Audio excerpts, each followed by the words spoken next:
नमस्कार दोस्तों। आज की कहानी है एक ऐसी लड़की की जो बड़े बड़े सपने तो देखती है, लेकिन जिंदगी उसे कर्ज, मेहनत और अपमान के बीच घसीटती रहती है। यह लड़की दिन में सामान पहुंचाने का काम करती है, कभी खाना पहुंचाती है, कभी कुत्तों को टहलाती है, कभी छोटे मोटे काम करती है ताकि किसी तरह जिंदा रह सके। लेकिन उसका असली सपना है चित्रकार बनना।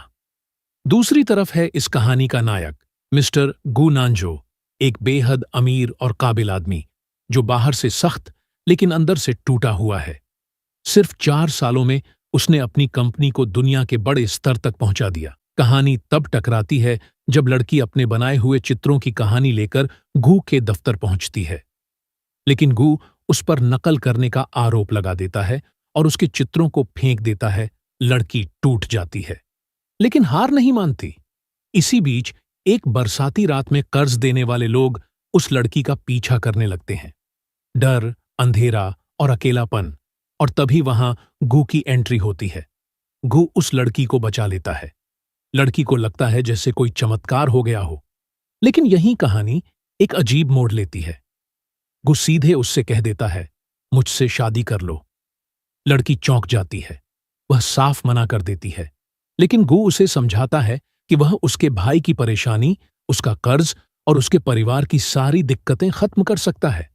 लेकिन वह लड़की शादी के लिए मना करे देती है, और कुछ समय बाद आखिरकार हालात लड़की को मजबूर कर देते हैं। वह शादी के लिए हां कहती है, लेकिन एक शर्त के साथ। यह असली शादी नहीं होगी, इसमें प्यार नहीं होगा। वह धीरे धीरे सारा पैसा वापस कर देगी। दोनों एक ही घर में रहने लगते हैं, जहां हर दिन बहस होती है, गलतफहमियां होती हैं और अजीब अजीब हालात बनते हैं।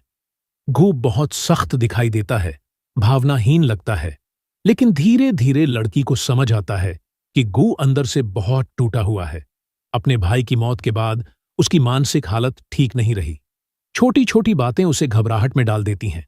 एक पुरस्कार समारोह में लड़की गु की जगह मंच पर जाती है और बिना किसी तैयारी के सबका दिल जीत लेती है। यहीं से गु की सोच बदलने लगती है। जब गु को घबराहट का दौरा पड़ता है, तो वही लड़की उसे संभालती है, उसका हाथ पकड़ती है और कहती है, सिर्फ मेरी तरफ देखो, सब ठीक हो जाएगा। धीरे धीरे यह रिश्ता सिर्फ एक समझौता नहीं रहता। लेकिन तभी कहानी में गु की मंगेतर की एंट्री होती है, जो इस रिश्ते को गलत समझ लेती है। लड़की खुद को सस्ता, मजबूर और बेकार समझने लगती है। उसे लगने लगता है कि वह सिर्फ एक सौदा है, कोई इंसान नहीं। लेकिन तभी गु को एहसास होता है कि उसने क्या खो दिया है। आखिरकार गु समझ जाता है कि यह शादी सिर्फ कर्ज के लिए नहीं थी, और लड़की समझ जाती है कि यह परवाह सिर्फ मजबूरी नहीं थी। कहानी हमें यही सिखाती है कि कभी कभी जिंदगी के सबसे बड़े रिश्ते एक समझौते से शुरू होकर सच्चे प्यार में बदल जाते हैं। कहानी यही खत्म नहीं होती है। आगे के पार्ट देखने के लिए YouTube चैनल को सब्सक्राइब करें।